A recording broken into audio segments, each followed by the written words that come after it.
समाज के अंदर विश्वास पैदा हुआ है कि उनको न्याय मिलेगा, जो कभी नहीं मिलता था। नरसंहार होते थे, हत्याएं होती थी, बलात्कार होते थे, सामाजिक अपमान होता था, सामाजिक बहिष्कार होता था, लेकिन न्याय नहीं मिलता था। आज न्याय मिलता है और न्याय आसान हुआ, और इसके लिए भीम आर्मी के लोगों ने मेहनत की है।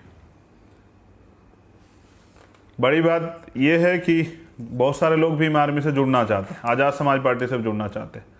मैं उन सभी साथियों को कहूँगा कि अब मैं जब लाइव आया करूँ या पोस्ट डाला करूँ तो भीम आर्मी के इस पेज पे आप अपने नंबर और कॉन्टैक्ट नंबर और अपने नाम भेज दिया कीजिए। मैं प्रयास करूँगा कि एक लिस्ट जारी करा दूँ बहुत जल्द, जिस जिस जिलों में और प्रदेशों में, कि जिससे आप आसानी से वहाँ जुड़ सकें। मैं अकेला व्यक्ति हूँ, मेरे पास बहुत सारे काम है, मैं सब लोगों के जवाब नहीं दे सकता हूँ, लेकिन मेरी आशा और मेरी कोशिश रहती है कि मैं सब लोगों से ज़्यादातर लोगों से बात कर पाऊँ। लेकिन ये इस संगठन इसीलिए है कि मैं भी नहीं हूँ, तो वहाँ बहुत सारा हर प्रदेश में चंद्रशेखर है, हर प्रदेश में जो है हमारे नेता हैं जो काम कर रहे हैं।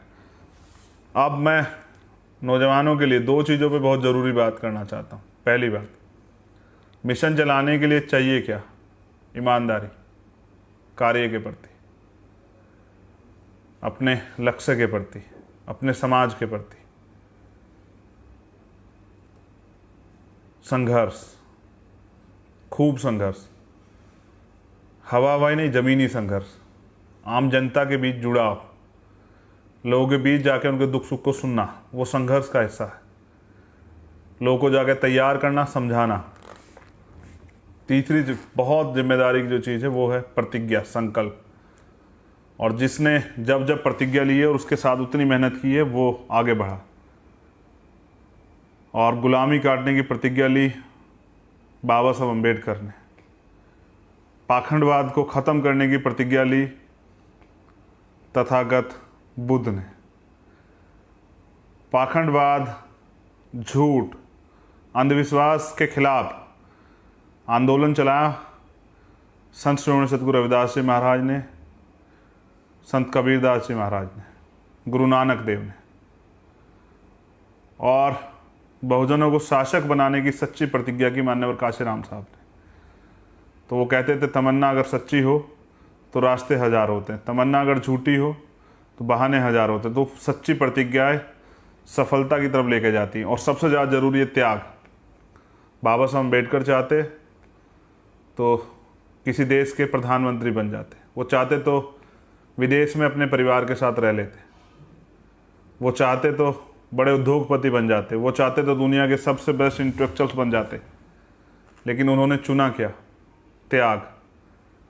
और करोड़ों लोगों की गुलामी काटने के लिए अपने बच्चों का, अपने परिवार का, खुद का बलिदान दिया।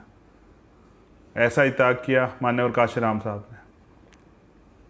वो मुख्यमंत्री नहीं बने, लेकिन वो बन सकते थे, वो राष्ट्रपति भी बन सकते थे, वो गवर्नर भी बन सकते थे, लेकिन उन्होंने बनाया। और उनके त्याग की वजह से आज वो मान्यवर काशीराम है, और हम सब लोग उनको याद करते हैं उनके जाने के बाद। तो ये चार चीज़ें बहुजन मिशन के लिए सबसे महत्वपूर्ण, और ये आपके जीवन के लिए महत्वपूर्ण है। आप कोई भी काम करना चाहते हैं, चार चीज़ें आपके पास जरूरी है। और मैं क्यों ना चलाऊं मूवमेंट? जब मान्यवर काशीराम साहब ने कहा कि मुर्दा लोग जो हैं मिशन नहीं चलाते और जिंदा लोग रुकने नहीं देते, जब हम जिंदा कौम, जब हम जुल्म जाति के खिलाफ लड़ सकते हैं, तो क्यों ना चलाएं मिशन? क्यों ना मान्यवर काशीराम साहब का और बाबा साहब का सपना पूरा करें? क्यों ना करोड़ों लोगों के जीवन में बदलाव करें? क्यों ना इस अन्याय, अत्याचार, जुल्म जाति की ज़िंदगी से अपने लोगों को मुक्ति दिलाएं? क्यों ना उनके छिने हुए अधिकार उनको दिलाएं? क्यों ना हर गरीब माँ के आंसू को पूछें? क्यों ना आप हर गरीब बाप के, चाचा ताऊ के, बुजुर्ग के सम्मान की सुरक्षा करें, उनके जीवन को अच्छा बनाएं? क्यों ना हर हम नौजवान को हाथ पकड़ के रोजगार दें, भाईचारा बनाएं, एक अच्छा समाज बनाएं, स्वस्थ समाज। कमज़ोर ताकतवर में कभी समझौता नहीं होता।